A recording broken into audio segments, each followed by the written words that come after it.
Sneakers and Cleats, the podcast.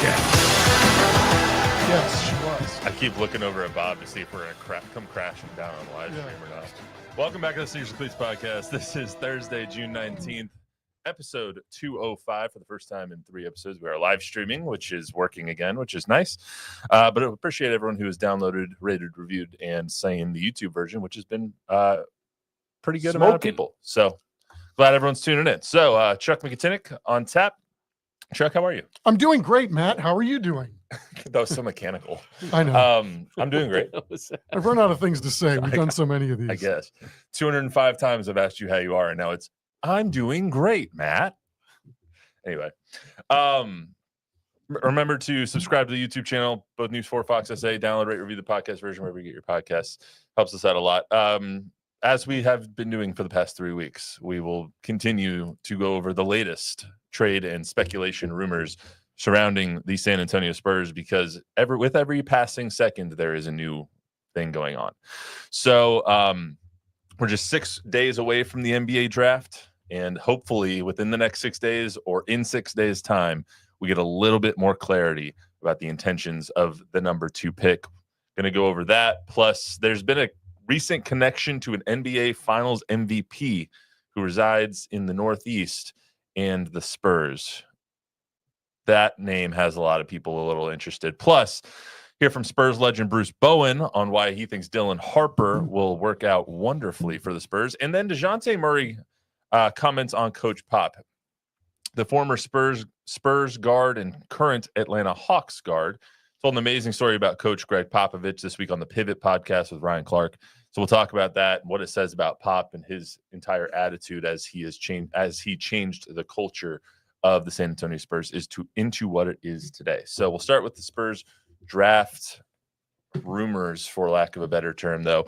Today it was Brett Siegel at Clutch Sports who put out an article basically talking about the 76ers and what they're doing in the draft. They have the number 3 pick, and obviously they're probably not going to get Dylan Harper. Dylan Harper's odds to go number 2 to the Spurs right now are minus 2,500, so it's pretty good. I think that's like a 99% implied odds.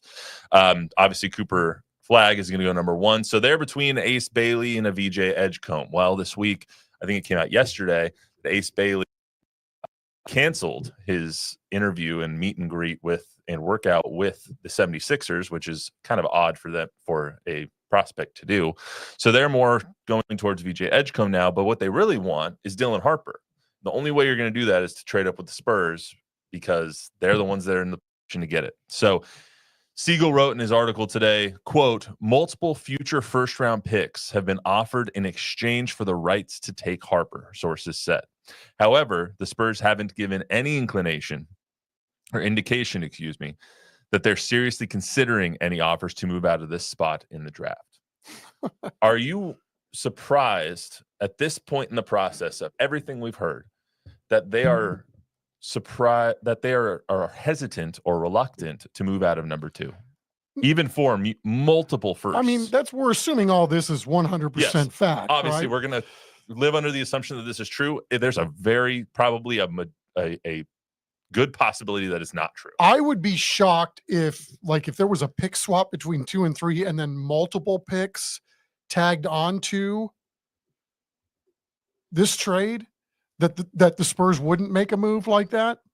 So yeah, I would be shocked if the premise is true that they've already been offered multiple picks for a pick swap between 2 and 3. I mean, if you're the 76ers and you're offering 2 future firsts, because it says multiple, so let's just assume 2, plus a pick swap between 2 and 3, you either really, really value Dylan Harper. Yes, that would be would be fact. And if you're the Spurs, you also value Dylan Harper to the extent in which you're not even really considering that. They've given no indication, according to this article, that they are even considering trading down for Ace Bailey or VJ Edgecombe or whoever they would like at number 3.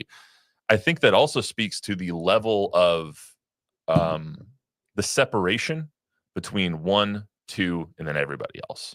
Because since the draft lottery, we've heard, and I think before the draft lottery, it was a little up in the air, but since the draft lottery, all we've heard is it's Cooper Flag and like 20 feet of trash and then like Dylan Harper, and then like 100 feet of trash, and then Ace Bailey, VJ Edgecombe, and everyone else. I think now that we're getting closer to the draft, we're hearing more and more that actually might be the truth. Yeah, it all comes down to what do these GMs, what do these scouting departments think of these players, right? We've gone the last 2 years where these were the greatest draft classes ever, and at 23, we're going to get this guy and all. Mm-hmm. And how does it play out? Like last year, the Spurs didn't even think enough of the draft that they were hanging around at 8.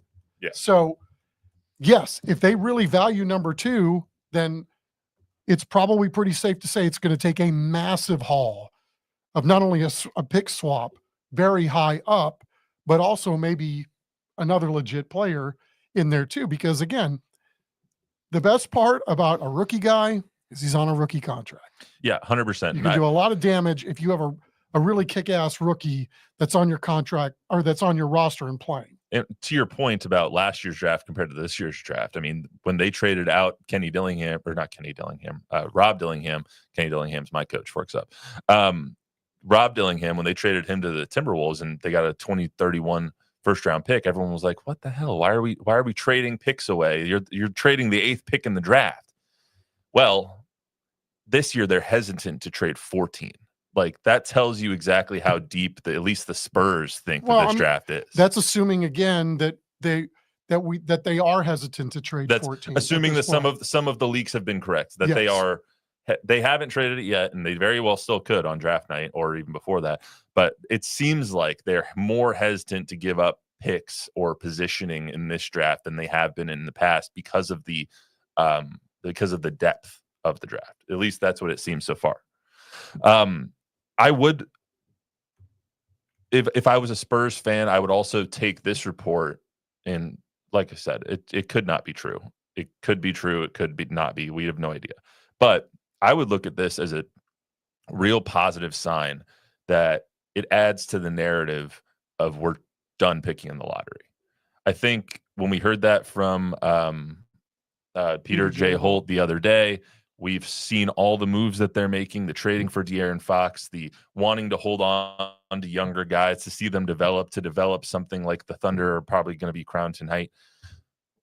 I think it's adding to the narrative that we're done picking in the lottery. We want to compete every year now. We're ready to compete for the next 10 to 15 years. And I think that's a very positive sign that Spurs fans should be taking from almost all of these reports that we're seeing. I agree. I'm 100% with you. And I think it is time, right? Enough of this ping pong ball stuff and getting excited about lotteries and all that other stuff. Ping pong balls have been really good to them. I think we can agree with that.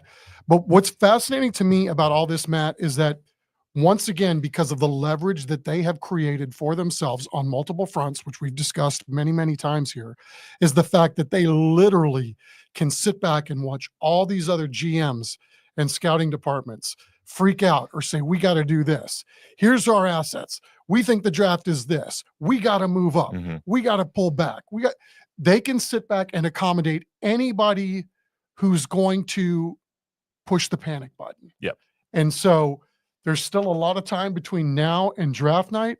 And I, just like everybody else, am super fascinated to see how it plays out. Because again, it only takes one team to freak out and make them a deal that you can't refuse. There's no way you could possibly refuse. Yeah, I was actually thinking about this earlier. I saw a couple of tweets from Tom Petrini, and he was just talking about the KD trade and how the Suns have absolutely no leverage in any situation with any team. And I was just sitting there thinking about it, like, if it's Jaylen Brown or if it's Jalen Jackson or if it's John Morant or Giannis or KD, like the Spurs hold all the cards. They 100%. They hold every card. You have all the picks in the world, including picks that aren't yours that are going to be attached to bad teams like the Atlanta Hawks team in 2027. Could be absolute garbage. We have no idea.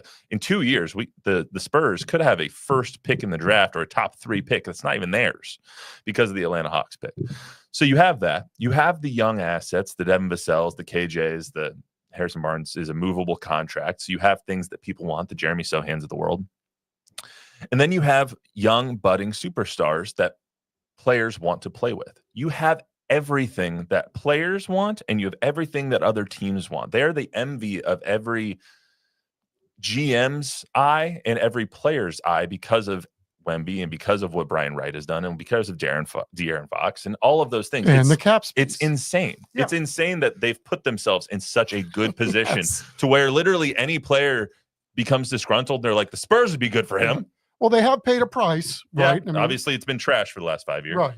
But yes, because they have had these growing pains, it's now time to reap the rewards of that. Yeah, 100%. And it's just, I was just thinking about that. Like, wow, they've put themselves in the most enviable of positions. Now, what do you do with it? Yeah, and you can game plan all this stuff out. If we keep the picks, what does it look like? Put it in the supercomputer, hit the button, What happens if we take this pick and that pick and the pick from 20 years from now and get this guy? Put it in. What does it look like, right? I mean, so you're going to take the best possible scenario at the end of this, or scenarios, because again, they've given themselves a lot of options. Absolutely. As far as the Spurs draft is concerned, all the talk regarding the Spurs is about Dylan Harper, number 2. The overwhelming possibility, I don't know what word I'm looking for, but anyway, the likeliest scenario is that they stick at 2 and draft Dylan Harper. That's probably, I would bet 9 times out of 10, they stick at 2 and draft Dylan Harper, barring some act of God or some deal that you just can't say no to. So how does he fit has been a question since the draft, because you already have a point guard. You already have a 2 with Stephon Castle. You already have a 3 with Devin Vassell. Where does he go? Well, Bruce Bowen, who is a very good friends with Dylan Harper's father, Ron Harper, who played with the Bulls in the 90s and all that, longtime NBA guy, thinks that Dylan Harper would fit in spectacularly in San Antonio, mainly because of the culture that Coach Pop and everyone else has built. So this is Bruce Bowen on with the Right Time with Bomani Jones. Do you think that they should take Dylan Harper? Oh, man. Woo. No question. Oh, yeah. Man, and I say it for this. Dylan Daddy and I, we real close. And one of the things that Ron talks about is the culture of San Antonio for my son being a professional basketball player. He's going to learn things about being professional. And there's always a point in life when you see your son playing at the highest level that you just realize that you can't do nothing for him. And you want him in an environment where things can help him continuously improve, not just as a basketball player, but as an individual as well. We saw that with Dale Curry when Steph went to Golden State. Dale wasn't in the gym with him with all them shots doing that anymore. Dale was kicking balls to him because he couldn't reach it. Here you go. So when you have these types of scenarios, I think it only helps. And his skill, I look at it like this. De'Aaron Fox, you have Castle, you have Wemby. There's not going to be pressure for him. He's going to have a lot of one-on-one opportunities where he can just play the game. It's not a lot of places you can do that. And people tend to learn that later in life when they want to be the man, and then they become the man. Then they realize, oh, wow, it's 2 people on me all the time. I no longer have the freedom to do those other things. So I'm all for, Dylan being a Spur because of what it can do for the club, but also what it can do for him. Do you buy that, Chuck? Yes, 100%. I think, if you're a young player, you want to come into a place that provides you many, many things. Well, at least most young players. And, what does that look like exactly? I'm not sure, but I mean, there are worse places that Dylan Harper could end up if you're a young guy trying to get minutes in the league. Well, and you look at the culture that the Spurs have built, and the word culture gets thrown around so much now when it shouldn't. But you look at what they have built and the infrastructure that the team has. It's very consistent with RC and with Brian and with Peter at the top, and it's just very in Pop, obviously. It's very player friendly, and so you just look at a guy like Dejounte Murray, who came in and had such a troubled past. He came in and was developed into an all-star and was his best self on and off the floor. you look at those kinds of success stories and you're like, oh yeah, I want my son to play there. So I can understand why Ron Harper of all people would be like, I would love for my son to go there. He's going to become the best man he can be, because he was a freshman in college this year. Well, yeah. I mean, he's a kid. Right. And I mean, I think some of that too is like where it's been in the past with Pop is he's been tough on a lot of these guys. And I think you probably have to be in some regards, because you are coaching a lot of teenagers nowadays. And, there's a bridge between high school and being a high school kid and becoming a man in not only in a basketball sense, but in real life, right? In your everyday life. So, I mean, you talked about Dejounte. He's brought that up quite a few times. I mean, they tried to break him mentally on some things. And so, but that toughness and what you have to persevere through does make you stronger in the end. So if you're a dad like Ron Harper and you want your son to, obviously elevate and become an NBA player, and with all the glitz and the glam as there is at playing big time college basketball, it's obviously on another level at the NBA level. And I would think as a dad, I'd rather have my guy go to a team like the Spurs as opposed to somebody that maybe doesn't care what they're doing off the court as a 19-year-old. One thing before we get to some comments on the YouTube stream and on Facebook and whatnot, do you think that the culture, it all changes now with Pop not there?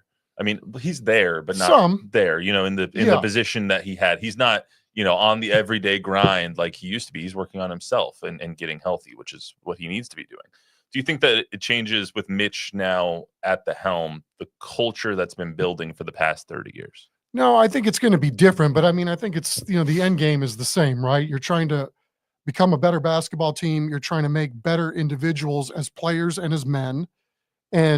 But it's definitely going to be different, but there are going to be some axioms that I think will remain the same as long as Pop is in the building. But I think Mitch is his own man and he'll do things differently than Pop does or did.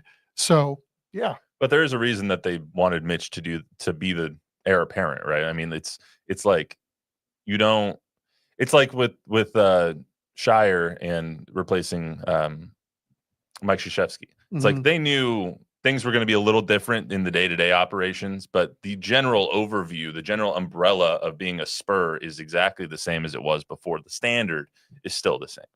So. Yes, agreed. All right, Bob. Lots of comments in the chat today, but what I think everyone wants to know is tell us more about your pink hat. My pink hat. All right. Well, I used to work at a place called Steamworks Brewing Company or Brew Pub in Durango, Colorado. Why would you ever leave a job like that? Yeah. Well, I got out of college. And so what's that got to do with anything? Then run the place with your degree. You're not wrong. Yeah, with my communications and journalism degree. Last year on vacation in October, and even though I hadn't worked there for like 5 years, so many of the people that were still there still worked there. And so they were like, we were there at a Fort Lewis football game and they were serving beer. And I was like, hey guys. And they were all like, Matt, what the hell are you doing here? And so they gave me a hat. But anyway, that's my pink hat story. Tom Guerrero's in the house. Shout out Tom Guerrero. First of all, he's chatty today. Is he? He's chatty. He wants answers, which we provide not many. First of all, he's been saving them up on the live streams that we haven't had. First of all, he said Durant is toxic. Spurs don't need this. Spurs need a rim protector with post-up abilities. Then he went on to say, not wrong. What did he go on to say? Then he said, bring in Harper, trade Devin. Devin has had his chance and hasn't done anything to improve. Robert Smith, who is a regular, he's in the house right now. Shout out Robert Smith. And he says Castle will make a huge leap next year and would be an all-star. He also said Dylan Harper will make impact in his rookie year, but he'll be an all-star by his third. All those things are plausible. Yes, they are. The KD thing is starting to fizzle out, so we're not going to spend too much time on KD because he's taken up the majority of our last 2 or 3 podcasts. And frankly, thank you, KD, for providing content. Honestly, they do need a rim protector, and they need guys that can shoot the rock. They need size and shooting. That's all they need. That's all they really need. Do they need another superstar? I mean, they don't need one. They could use one. But you really need size and shooting. And I think if they get out of this offseason with just size and shooting and no no other superstar besides like Dylan Harper is a budding one, I think it'd be a successful offseason for him. So as for the Steph Castle being an all-star and Dylan Harper being an all-star, that's the hope. That's what they're banking on. Yes. You gotta like their trajectory, right? Oh, At least to course. this point for both fellas. And as we project out, then they appear to be tracking nicely. Yeah, you draft Dylan Harper, and then your main hope is that in 3 years you have 4 all-stars on this team with Steph, Dylan, De'Aaron Fox, and Wemby. Like, that's your hope, right? You have to. That's why they're so hesitant to give up number 2. And if you had 4 all-stars, you're probably winning a lot of ball games. Doing pretty damn good. Yeah. Let me give you one more comment from Spurs fan who's had a lot to say in the comments today. He says, I don't think the Spurs want a rookie contract on the books from pick 14. Pick 14 is more valuable in a trade scenario. You guys Depends agree on with who that? they're going to get at 14. I think 14 is going to be one of those things. I personally believe that they're going to trade up because I think they want one of the guys that's going to go in the top 10, either a Con Knipple or a Malawach. But 14 is only valuable if the team that you're trading 14 to values a player at 14, right? Like, yes, if they don't trade up and they do end up picking at 14, or if they're coming close to picking at 14, I could see an on the clock trade. The Spurs have traded 14 to X team for XYZ because the team that traded up had a player in mind that they wanted. Yeah, and if let's say you've gone into the draft and you've got 10 guys you really feel like are really grade A players in this draft, and I'm totally using that as a hypothetical, and one of those 10 guys just happens to be available at 14, well, then obviously you feel like you've got a gift at that point. Right. So, yeah, it'll be fascinating to see what actually ends up happening with that pick, because ultimately, if the Spurs only value 10 guys in this draft and they're all gone, then you can suspect that 14th pick will be gone as well. Yeah, one thing that I think everyone should keep in mind as Spurs fans is the trajectory of this team changed last month in May when they got the number 2 pick. They were not expecting to get the number 2 pick. They were very much expecting to be at number 8, and Don has said it multiple times that they were very much expecting to be at number 8, pick at number 8, and probably 14, and have those 2 guys on their roster. Getting up to 2 and getting a player of Dylan Harper's quality, as opposed to having a player like Con Knipple's quality, while both very good players, very different ceilings for those 2. I don't know, dude. I mean, I think that you look and see what Knipple did at the combine with shuttle times and all that. I'm not saying him specifically, right, but I mean, you know what I mean? Yes, I got you. The quality of player from 8 to 2 is much different. Yeah. So I think that their plan, and this is just my hypothetical here, my thought, my hypothesis, is that their plan completely just tear it up, throw it out the window, because it completely changed when the ping pong balls fell their way. Well, I think, again, it's just given them more and many more options now, because, again, they can sit back and see what somebody else is going to do or offer them. And, you had that number 2 pick. That's another little thing that you have as an asset that somebody else may value more than you end up valuing it because of what you can get in return. One other thing that was rumored this week was excuse me, I had to burp. The Spurs have been linked to another NBA superstar. Superstar, I'm going to put that lightly. NBA Finals MVP from last year, Jaylen Brown, was connected to the Spurs this week from a lot of Boston media. The Celtics are obviously a team that is in flux, I would just say, especially with their cap room, with Derek White and Kristaps and Jalen and Jason Tatum all making a significant amount of money. They're going to have to let a lot of guys go, and they're going to have to reshuffle that team. So how are they going to do that? Well, Jaylen Brown is a 28-year-old guy who just signed a 5-year, $285 million contract. He will be in the second year of that contract, which I don't believe fits the timeline of the Spurs, but he's been rumored that the Spurs really like him. He's a really good defender. He's a really good shooter from the outside, 2 things that they really need. Would you like to see Jaylen Brown on the Spurs? Yes, but not at that price, right? It's going to be a significant price. So that's the end game in all this. But again, it's one of those things you might have to consider based on what you would have to give up in order to get him, because you got to obviously everything about Jaylen Brown's age, his size, his ability to play basketball. I mean, there's a reason why this man is making as much money as he is. But there's just a lot of things for the Spurs to have to consider. And again, this isn't just Boston. This is every team in the league is going to go to the Spurs first because of what they possess. Yeah, exactly. So everybody that might be on the market or could be moved is going to be tied to San Antonio, at least in the embryonic stages of any talks that may go on. The first phone call that's being made around the league is to San Antonio. Yeah. Brian Wright's on speed dial for a lot of people. Let me ask you this. So there's been a lot of rumors around the Spurs and connecting them to superstars this offseason. I want you to rank these 4 in terms of who you would like, the deal that you would like to see the Spurs make. Okay. Kevin Durant, Giannis, Jaren Jackson Jr., Jaylen Brown. Okay. 1 is I want them to acquire this guy the most. You got the list in front of you. Okay.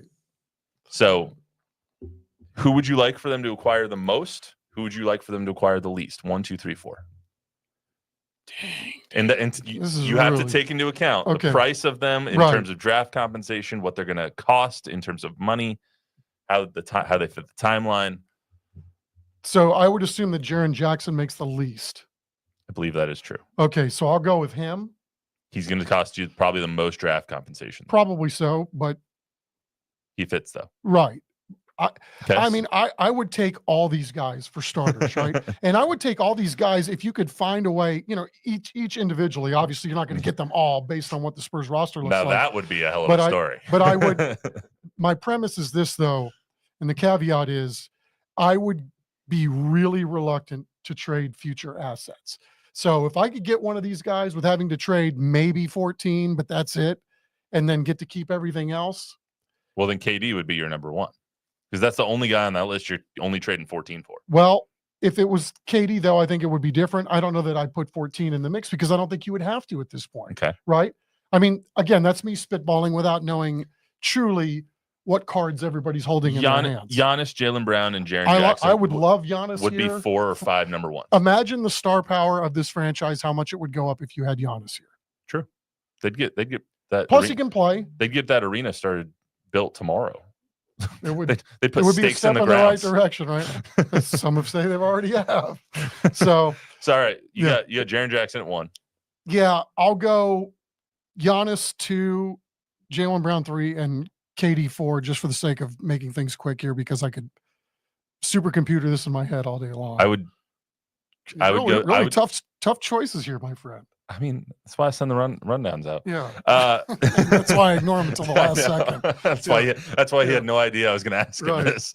I would go Jaren Jackson 1, KD 2, Jaylen Brown 3, Giannis 4. Okay. I don't want Giannis on the team. Wow, really? you put all the stuff you're going to talk about on these rundowns. That's weird, right? All right, let's go to Dejounte Murray. Hey, wouldn't Jaren Jackson be the best fit, though? Yeah, I think he would be. Jaren Jackson is a center that can stay inside and can shoot as well. But I think Jaylen Brown could too. I mean, I don't think Jaylen Brown would be a really good fit. He's not a ball hog. Well, he'd be a good fit, but it would depend on who you got rid of, because you need minutes on the wing to open up for him, obviously. So, and if you're drafting Dylan Harper, I think you would have to trade Steph or Dylan Harper for Jaylen Brown. So we'll see what happens. Let's talk about Dejounte Murray here for a second. Make it so. I'd take any one of them guys on the team, honestly. All right, go ahead. I'm sorry. All right. Anyway, you got me thinking. Former Spurs players will tend to go on interviews or on podcasts and do interviews and all that stuff every now and again. Every time they do, you get asked about Coach Pop. And every time that happens, you hear a story like what we're about to hear from Dejounte Murray, which is so on brand for what we hear about Coach Pop on a day-to-day basis. So Dejounte Murray was on the Pivot podcast with Ryan Clark and the co-host that I don't know his name. But anyway, this was this week on the Pivot podcast. Javier, I think you need to restart that clip there. It's 45 seconds in. There we go. All right, this is Dejounte Murray on the Pivot podcast. Getting to be around him, a leader that's teaching me how to be a man, how to be a professional, how to go about your work, how do you treat people. You are who you only treat people, how you treat people. Mm-hmm. You treat people like an so you're an asshole. Yep. You treat people good, I mean, you're a good person. You know what I'm saying? So for me, it was he was like a father figure. It's so many stories. If he was able to come sit here and talk, he'd tell you he's never had a player come in his office that cried on his shoulder from how many murders he had to deal with back home in Seattle, how many funerals I had to pay for. It was so crazy. A lot of my people don't even know this, from family, friends, and the penitentiary. Pop didn't want me to go to Seattle. When I first got drafted, I wouldn't go to Seattle. And that was a man that cared about me. That was a man that wanted me to reach my full potential in life first, but then as a basketball player. He's so real. He tried to move my mom to San Antonio with his own money after she got shot. My mom was shot in the leg my rookie year. He called her himself without me knowing until after the fact. We want to move you here. No, not with his money, with my money. That sound like a dude that cared about me and loved me, right? Mm-hmm. Right. You covered this team for a really long time, Chuck. You hear stories like that. What do you think? Well, I mean, a lot comes to my mind, right? I mean, obviously, first of all, I had no idea that Dejounte's growing up was that. How Bad. would you say it? Yeah, I mean, in a nutshell, right? I mean, that violent, Mhm. that was a constant threat, and then again, I mean, he's been making the rounds this summer too, and we saw him, of course, when Pop made his presence felt the other day. Yeah, and it was Mitch's introductory. Right, correct. Introductory. So, but it's interesting to hear like both sides of the story, right? You hear the human side, the humanitarian, and then Dejounte was talking about on All That Smoke last month. He wanted out of here. He called his agent. He hated the way he was being treated. So, I find it fascinating, and whenever you hear these stories, is that Greg Popovich has been able to somehow walk a line where he can be this super hard ass on players, but yet at the end of the day, his former players would say those positive things about him. I mean, it's really remarkable. I'd like to know how he does that. I think it's just never ceases to amaze me when I hear stories like that, because you're never going to hear them from Pop. Like, he's never going to go out and be like, I called Dejounte's mom to try and move her here with my own money. Like, he's never going to toot his own horn like that. So he needs other people to do it for him. And so Dejounte Murray, who is still very much in the league and is recovering from an injury and is on another team and was traded away from the Spurs, and arguably one of the biggest trades in Spurs history to help them set up this dynastic run that they're looking at. He still has so much affection for Coach Pop and for the organization that not only does he choose to go on to podcasts like he just went on and express his admiration and love for Coach Pop, but also to come back, one, to see Coach Pop pass the torch, but two, to give his support to Coach Mitch Johnson, who's known him for the last 10 years. And that's one of the reasons that he came back.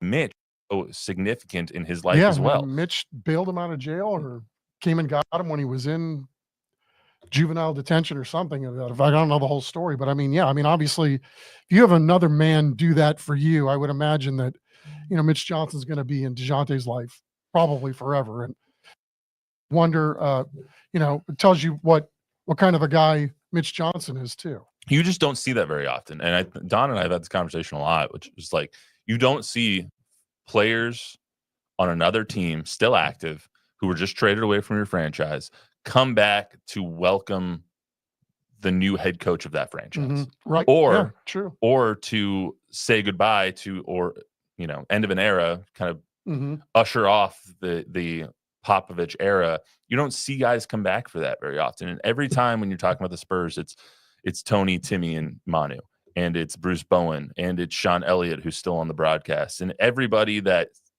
has touched this franchise or been part of it for the past 25 years. I know there's a bar, Brew Pub, on 1604 and 281 on Redland Road. They have a whole Patty Mills section.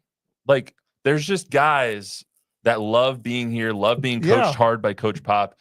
And then Pop does things like this, and you wonder, it reaffirms what you think you already knew about Coach Pop and about the organization. Yeah, I think, again, what impresses me or what amazes me the most is that he somehow can be this guy that during a practice setting or while you're playing for him, that he can just be just completely dog you and get on you and ride you and bench you and, put you off in the corner and make you stew for days and weeks.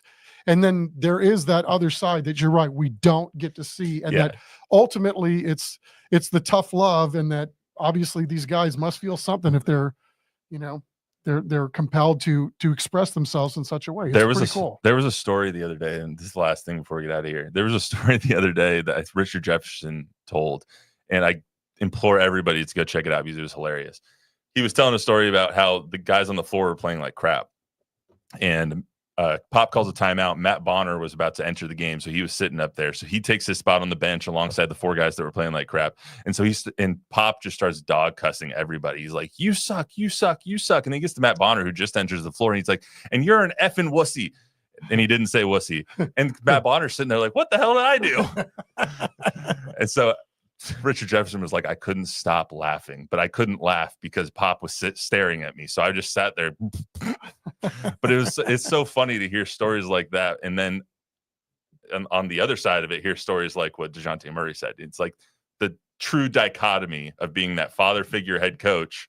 Yeah. And also, or that demanding head coach and that father figure off the court. Yeah, I would imagine that's a tough sled to be on, right? Because you want to be the coach and you want to do demanding things and ask players to do things that they're not comfortable doing in terms of stretching them and pushing them to where they need to go. But then the other side of it is, I mean, you're one of a certain amount of teams all going in the same direction, and you're all professionals. So, I mean, obviously this isn't the only story that you'll ever hear. I mean, Steven Jackson, who I never thought would say anything good about Pop, has said nothing but good things about him for the most part over the last couple of months too. So, maybe, the seeds that get planted back a year ago, a day ago, 20 years ago, eventually they take root and you kind of see what the guy's trying to do. Is it like when your kids like cuss you out and they're like 16, 15 and then come back and like, "All right, I'm sorry, you were right." So I think it's one of those things. I don't know. I thankfully never had a kid cuss me out. Oh. So, did you do that to your mama? I don't want Matthew. I don't want to talk about it. No, I mean, no, I didn't do that. That's why you ended up working in a brewery. Which isn't a bad thing. That's some bro. damn good beer. I know. Steamworks Brewing Company. You're ever in Durango, Colorado? Check it out. Damn good beer. All right. Anything interesting going on this weekend, Chuck? You're not going to the World Series? No. I think I'm gonna stay away from Omaha this time. But no, nothing yet. I mean, gonna hang out. My wife and I are gonna go take a little time away. I'm not really sure where yet, and then maybe the early part of next week, maybe head to the Midwest, maybe go to a Royals game, dude. Hey, there you go. Kind of on my short list of things, the possibilities I could do a drive up and Might drive be your back last time real at quick. Kaufman, so who knows? They getting a new place? Then maybe soon. Who knows? I don't know how long until you get there. I don't know. That's one of those places for selfish reasons, I hope stays the same. I Love like Kaufman. it. I love the setup. Fan base is cool. Good ballpark. Team's pretty interesting to watch. Love Kaufman. Best of everything. And they just beat the Rangers 4-1. So that game's over now. Today? Yeah. Oh, boo. Anyway, remember to download, rate, review the podcast, subscribe, give us a 5-star rating, tell a friend, tell an enemy. We'll be back on Monday when it is officially draft week. We'll see you then.